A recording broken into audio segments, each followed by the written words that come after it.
of the show. And we now want to just start by crossing over live to Mombasa. I understand that the Chief Justice David Maraga, as you can see, he's addressing the press there. Let's just listen there to what he's saying. The issues that are likely to come and how we should handle them. So that is that one we have done. The judges and the magistrates are ready, and we will handle those petitions, many as they will be. The judiciary is ready and has completed with all the logistical issues. We will deal with those petitions and complete them within the time specified. We understand that the judiciary is still handling cases of the party primaries. And we had the DCJ also raising the same concern about ballot papers, some of those places being printed. Is it the same concern? And what assurance can you give us that the Kenyans, these cases will be heard in time? Yes. Ladies and gentlemen, I want you to report us correctly, because when you give when you give a tweak to the statement I make, to suit perhaps or to be what you consider as news value, and it gives a completely different message, it is extremely unfair and wrong, because you like mislead the public. For example, when I spoke in Kisumu, in Homa Bay, I was not referring at all, and I didn't have in mind the case which is before court now on the tender. But that's what came out. What we are saying is we are dealing with cases that have come. The law has not set a limit, but we know that it is going to create problems for if we continue going on, and we have no choice. We are dealing with them as they come, and we will continue dealing with them until we finalize them. That may upset. Assume the IBC has printed ballot papers with a name of a governor on it.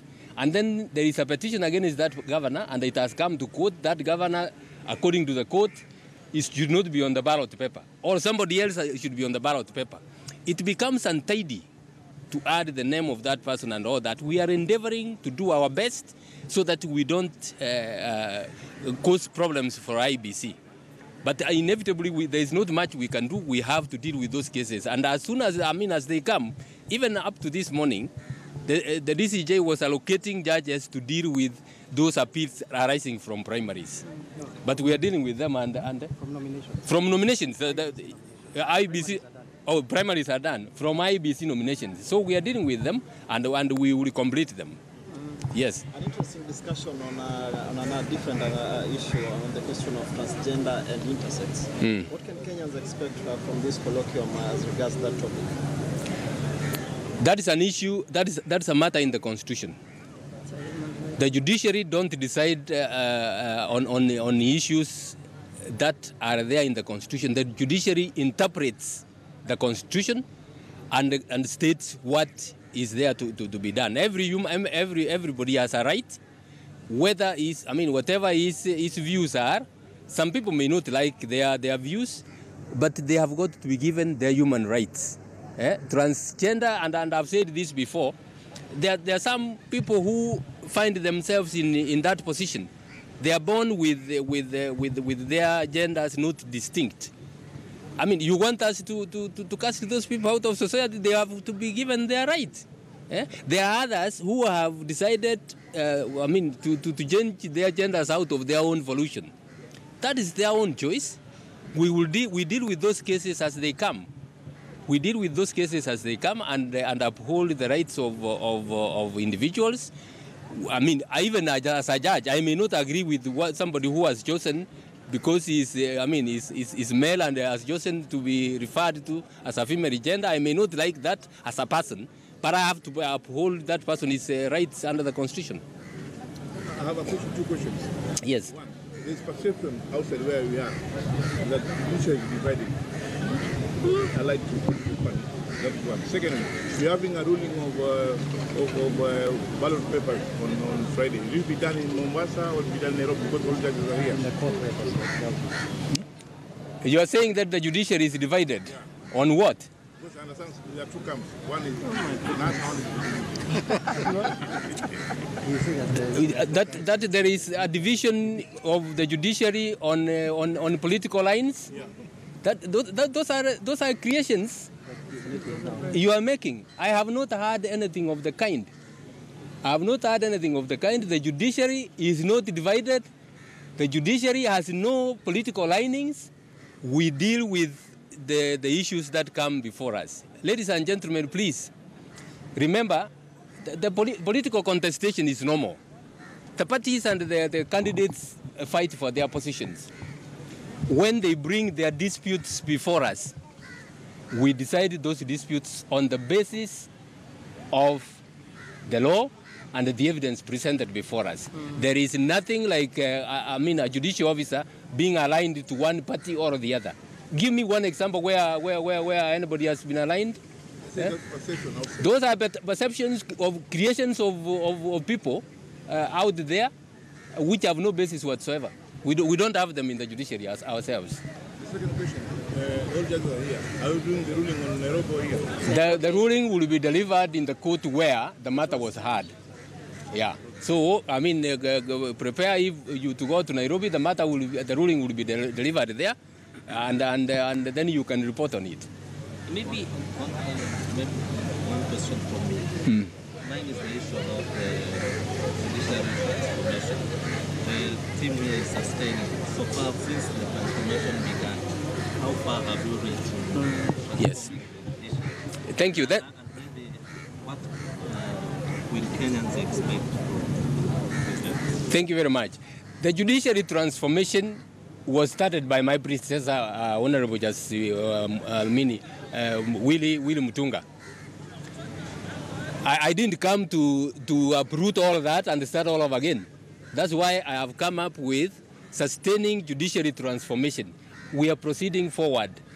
The focus is on a service delivery. We have issues here and there which delay justice. That's what we are focusing on. We are, as we proceed, for example, we are now seriously trying to get digitization of our records, and already we have started that on a pilot basis, and we are going on. So, as we have stated in that blueprint, we want to clear, for example, all cases more than 5 years old by the end of next year. And as the years progress, we will deal with the oldest case in the system and continue as we deal with the current ones which are urgent. So that is the operation we want to involve in. But mine is just, what was your message rather to the judges and also magistrates who are not here about handling of the disputes that will arise? What is the expectation of the judiciary? My message to the judicial officers is that political parties, candidates are fighting for their rights. They are pulling each other. The judiciary is here, and this is a critical moment in our nation. The judiciary is here to hold the country together. That is my message to the judges and present here, and that's the message I gave even to the magistrates, that we should do our best to hold the country together. We should not be aligned to any of the political alignments. And that's why I said we are going to deal with these disputes, complete them within the time set in the Constitution, and in a fair and in a fair manner. Thank you. Thank you very much. Chief Justice there, David Maraga, speaking in Mombasa. Remember that he is officially opening the Judges Colloquium this morning, and he has been speaking on a range of issues to do with how the judiciary is prepared. He says the judiciary is actually well prepared to deal with some of the issues that will come from the elections or the disputes, and he says the judiciary, he has confidence in it, that is actually very prepared to do just that. All right, so we want to just get the views of my guest here in studio. And I just want to ask you something that he says. He says that, sometimes he says things and then they're misconstrued to mean otherwise. But what do you think of the perception that Kenyans have right now as we head on to the elections and as we expect the judiciary to deal with some of these electoral disputes that will come around? Are they confident in the judicial system that if things go wrong, at least it's going to be a good backing? I'll start with you, Jesse. I think it's very critical, for instance, when a journalist asks the CJ that the judiciary is divided along party affiliations. I think that's a very dangerous statement. We don't want to go that direction. If there is one thing that has held this country together after the new constitution, among the turbulence and scandals we have, it's the judiciary. It has held this country together when we are actually at the brink of collapsing and going back to anarchy. The judiciary has stood with this country and has brought the country back to sobriety. And I think we need to play politics and let judiciary be. We don't need to play politics with the judiciary. Let it be. They have adjudicated their matters.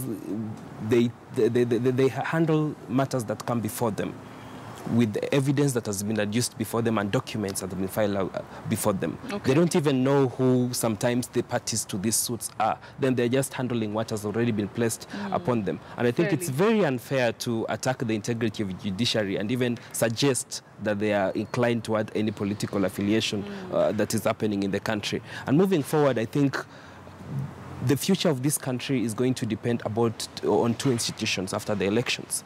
It's going to be about the IBC and it's going to be about the judiciary that's going to hold this country together. And you don't want to start rocking that. Okay, Charles, I'll come back to you shortly. But for now, I want us to cross over to Limuru. Like I mentioned earlier, NASA presidential candidate Raila Odinga is heading there today to Kiambu, and he's going to be visiting quite a number